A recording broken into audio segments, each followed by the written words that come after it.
Coaching didefinisikan sebagai sebuah proses kolaborasi yang berfokus pada solusi, berorientasi pada hasil dan sistematis, di mana coach memfasilitasi peningkatan atas performa kerja, pengalaman hidup, pembelajaran diri, dan pertumbuhan pribadi dari seorang coachee. Whitmore mendefinisikan coaching sebagai kunci pembuka potensi seseorang untuk memaksimalkan kinerjanya. Coaching lebih kepada membantu seseorang untuk belajar daripada mengajarinya.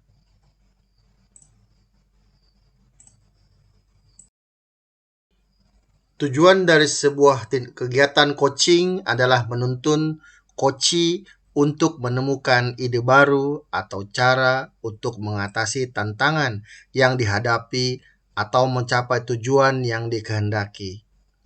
Hubungan yang dikembangkan dalam proses kegiatan coaching adalah membangun sebuah kemitraan yang setara dari seorang coach dengan coachee.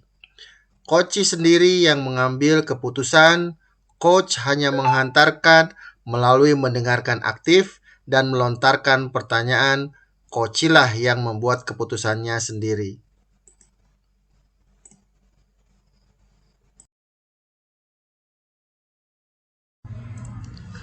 Pada modul 2.3, saya mempelajari tentang paradigma berpikir coaching. Yang pertama adalah fokus kepada coachee atau rekan yang akan dikembangkan. Fokus kepada coachee di sini adalah bentuk kehadiran penuh atau present seorang coach untuk membersamai atau menjadi mitra bagi seorang coachee. Yang kedua, bersikap terbuka dan ingin tahu. Seorang coachee harus terbuka dan tulus melayani konsultasi dengan coachee tanpa melakukan judging dan melakukan labeling terhadap seorang coachee. Yang ketiga, seorang coach harus memiliki kesadaran diri yang kuat. Kesadaran diri yang kita pelajari di materi 2.2, di mana kesadaran diri merupakan satu kompetensi yang harus dimiliki oleh seorang guru untuk membantu rekan-rekannya. Dan yang terakhir, seorang coach harus mampu melihat peluang baru dan masa depan. Coach yang baik harus mampu menawarkan solusi pemecahan masalah. Pada modul 2.3 ini, para calon guru penggerak juga mempelajari prinsip-prinsip coaching. Yang pertama adalah prinsip kemitraan, yang kedua adalah berpikir kreatif, dan yang terakhir kompetensi untuk menggali potensi. Pada prinsip coaching, posisi coach terhadap coachee adalah mitra. Itu berarti setara, tidak ada yang lebih tinggi maupun lebih rendah. Coachee adalah sumber belajar bagi dirinya sendiri. Coach merupakan rekan berpikir bagi coachee dalam membantu coachee belajar dari dirinya.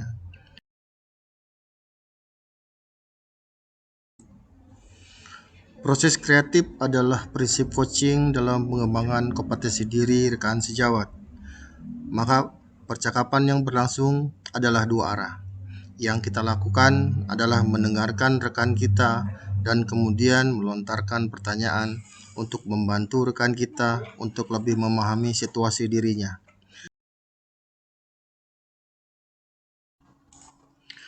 Prinsip yang ketiga adalah prinsip memaksimalkan potensi. Memaksimalkan potensi melalui percakapan yang diakhiri dengan suatu rencana tindak lanjut yang diputuskan oleh rekan yang dikembangkan oleh kita atau coachee. Yang paling mungkin dilakukan dan paling besar kemungkinannya berhasil.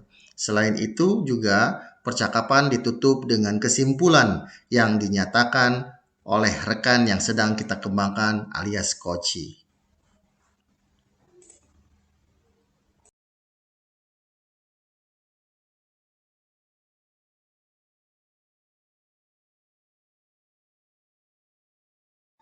Halo, Assalamualaikum warahmatullahi wabarakatuh. Berjumpa dengan saya Nun Rahmat Nugraha, calon guru penggerak angkatan ke-9. Kali ini saya akan berbicara tentang refleksi modul 2.3 tentang proses coaching. Coaching adalah seseorang yang memiliki kompetensi untuk membantu pengembangan keprofesian rekan sejawat. Ada beberapa prinsip yang penting yang harus dikuasai oleh seorang coach. Yang pertama adalah mengenal prinsip kemitraan. Seorang coach harus mampu mensejajarkan posisinya dengan coach. Tidak ada senior, tidak ada junior, sehingga komunikasinya bisa berjalan dengan terbuka. Prinsip yang kedua yang harus dipunyai oleh seorang coach adalah prinsip tentang kreatif.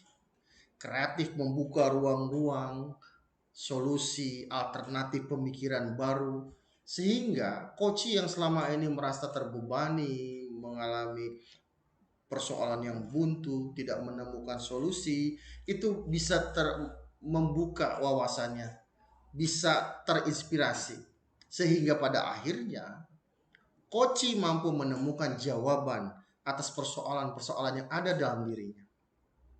Yang ketiga adalah potensi untuk memaksimalkan potensi coaching. Tidak semua guru yang mengalami persoalan itu guru yang tidak punya kompetensi. Mereka punya kompetensi. Hanya selama ini mereka tidak yakin tentang pilihan-pilihannya. Maka seorang coach yang baik, sekali lagi seorang coach yang baik harus mampu menuntun, memandu mereka, mengenalkan potensi-potensi yang ada dalam dirinya, sehingga mereka pada akhirnya mampu memecahkan persoalan-persoalan yang selama ini membelenggu mereka. Dan di era pendidikan modern ini, proses coaching merupakan hal yang seharusnya dibiasakan. Terbuka, kalau kita memiliki masalah, kita juga seek help, mencari pertolongan dengan cara berdialog yang positif, agar persoalan yang kita hadapi itu kita menemukan jawabannya. Demikian refleksi saya untuk modul 2.3 tentang praktek coaching. Assalamualaikum warahmatullahi wabarakatuh.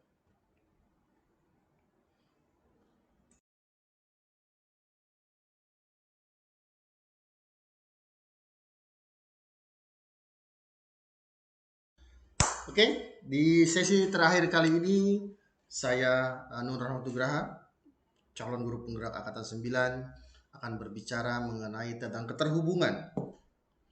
Bagaimana profil saya sebagai guru di masa yang lalu sering mengalami permasalahan, seolah tidak tahu jawabannya bagaimana, tidak tahu siapa yang bisa menolong kita.